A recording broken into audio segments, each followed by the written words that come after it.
नमस्कार, घटना चक्र बुक वीडियो के इस शैक्षणिक मंच पर आपका स्वागत है। हमारा उद्देश्य है ज्ञान को सरल, स्पष्ट और सुलभ रूप में आप तक पहुंचाना। आइए आरंभ करते हैं अध्ययन और सफलता की इस यात्रा को। नमस्कार, चलिए एक छोटा सा टाइम ट्रैवल करते हैं साल 2025 के आखिर में। अगर हमें उस वक्त के भारत को कुछ ही पलों में समझना हो तो उसकी तस्वीर कैसी होगी? आज हम ठीक यही करने वाले हैं। कुछ अहम घटनाओं को जोड़कर उस दौर की एक बड़ी सच्ची तस्वीर बनाने की कोशिश करेंगे। तो सवाल ये है कि 2025 के अंत में भारत की असली कहानी थी क्या? मतलब बड़ी बड़ी हेडलाइंस के पीछे उस वक्त देश की तस्वीर कैसी दिख रही थी? सच तो ये है कि ये एक ऐसा दौर था जहां भविष्य की बड़ी बड़ी उम्मीदें, हमारे आज की कठिन चुनौतियां और दुनिया में बनती हमारी नई पहचान सब एक साथ टकरा रहे थे। तो चलिए कहानी की शुरुआत करते हैं भविष्य की तरफ देखकर। एक ऐसी कहानी जो देश की महत्वाकांक्षा और इनोवेशन के बारे में है।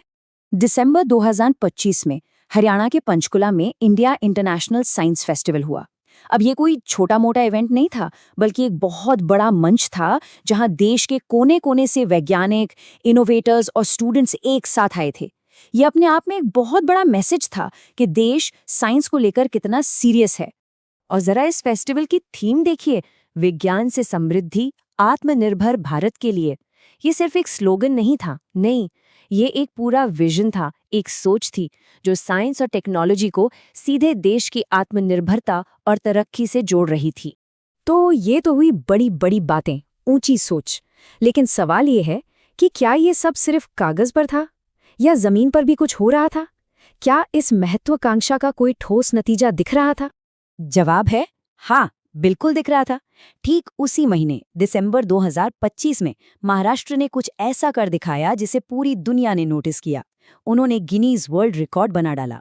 और ये रिकॉर्ड था 1 महीने में सबसे ज्यादा सोलर पंप लगाने का। अब सोचिए, ये सिर्फ एक रिकॉर्ड नहीं है, ये इस बात का एक शानदार सबूत है कि कैसे बड़े स्केल पर सस्टेनेबल एनर्जी को अपनाया जा रहा था। ये आत्मनिर्भर भारत की तरफ एक ठोस जमीनी कदम था। लेकिन जैसा हर कहानी में होता है, तरक्की के इस कहानी का भी एक दूसरा पहलू था। जहां एक तरफ हम भविष्य की क्लीन एनर्जी पर काम कर रहे थे, वहीं हमारे आज की एक बहुत बड़ी चुनौती मुंह बाए खड़ी थी। और वो थी पर्यावरण की हकीकत।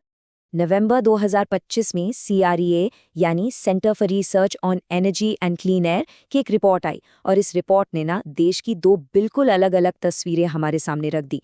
एक तरफ था उत्तर प्रदेश का गाजियाबाद, जो उस महीने देश का सबसे प्रदूषित शहर था, और दूसरी तरफ मेघालय का शिलोंग, जो सबसे साफ था। ये दिखाता है कि देश की कहानी कितनी कॉम्प्लेक्स और विरोधाभासों से भरी है। जरा इस आंकड़े पे गौर कीजिए, 224 माइक्रोग्राम प्रति क्यूबिक मीटर। ये गाजियाबाद में नवंबर का औसत PM 2.5 लेवल था। PM 2.5 हवा में मौजूद वो जहरीले कण होते हैं जो सांस के साथ सीधे हमारे फेफड़ों में चले जाते हैं। ये नंबर सिर्फ एक आंकड़ा नहीं है, ये एक गंभीर हेल्थ प्रॉब्लम है और एक बहुत बड़ी चुनौती भी कि कैसे विकास और पर्यावरण के बीच संतुलन बनाया जाए। तो हमने एक तरफ महत्वाकांक्षा देखी, दूसरी तरफ एक बड़ी चुनौती। अब जरा देखते हैं कि ठीक इसी समय दुनिया भारत को किस नज़र से देख रही थी। अंतर्राष्ट्रीय मंच पर हमारी पहचान कैसे बन रही थी? जब देश के अंदर साइंस और पर्यावरण पर इतनी बड़ी बहस चल रही थी, तब दुनिया की नज़र भारत की किस कामयाबी पर थी? इसका जवाब आपको शायद थोड़ा हैरान कर सकता है। एक भारतीय रम। जी हाँ, आपने बिल्कुल सही सुना। कैमिकारा नाम के एक इंडियन ब्रांड ने लंदन में हुए बहुत ही प्रतिष्ठित स्पिरिट्स बिजनेस अवार्ड्स में best rum of the year का खिताब जीता। ये एक बहुत बड़ी बात थी। ये इस बात का सबूत था कि ग्लोबल स्टेज पर भारतीय प्रोडक्ट्स की क्वालिटी को पहचाना जा रहा है, उसकी तारीफ हो रही है। तो चलिए अब इन सभी अलग अलग धागों को एक साथ पिरोते हैं।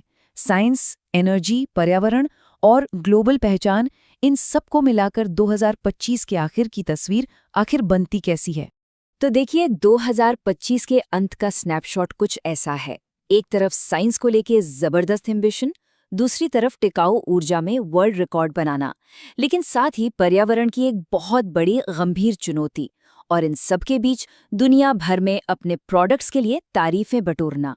तो सबसे बड़ा सवाल यही उठता है, विज्ञान में आगे बढ़ने की जिद, जमीन की सच्चाई और चुनौतियां और दुनिया में बनती एक नई पहचान, क्या इन सभी पहलुओं को मिलाकर ही आत्मनिर्भर भारत की असली, पूरी और सच्ची तस्वीर बनती है? ये एक ऐसा सवाल है जो हमें सोचने पर मजबूर करता है।